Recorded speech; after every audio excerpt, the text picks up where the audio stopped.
as America watches Congress grind to a halt, and we watch as the Republican dysfunction in their own conference and their civil war has made it impossible for them to govern, in fact, to even have a leader,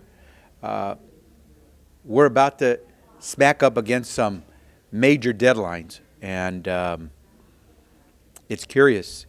At a time when the world is looking for leadership, because there are so many different hotspots around the globe, here in the Congress, Republicans who the public would really like to see govern are caught in this internal civil war. And with 5 days left before House Republican inaction causes a whole bunch of construction projects to go silent throughout the country because they won't have the authorization in these various states and cities and counties to use the monies they would typically have to build roads, repair those bridges.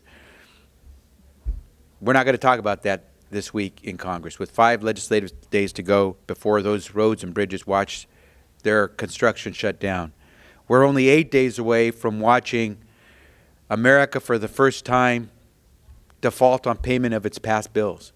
And that's because Republicans haven't gotten their act together to give us a chance to vote to keep America paying its bills, including to our veterans, to all those people who worked very hard and now are on Social Security.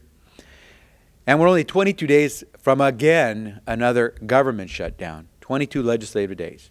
So 5 legislative days from putting a halt on all or so much of the road construction that's going on throughout the country.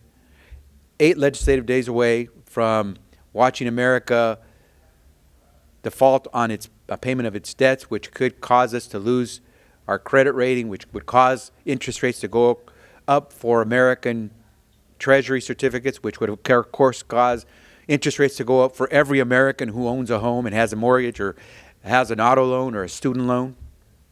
And 22 legislative days before Republicans do what they did 2 years ago, and that is to shut down our government. And so, time to get to work. And we'd ask our Republican colleagues to select their leader so we can know how they wish to govern, and then let's come together and get these things done and avoid these shutdowns.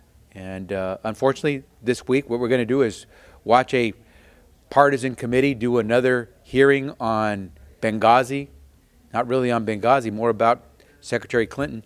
And we're going to watch as Republicans, for the 61st time, put a bill up on the floor of the House to repeal or dismantle the Affordable Care Act. That's what we're doing this week as the clock is ticking on so many important things.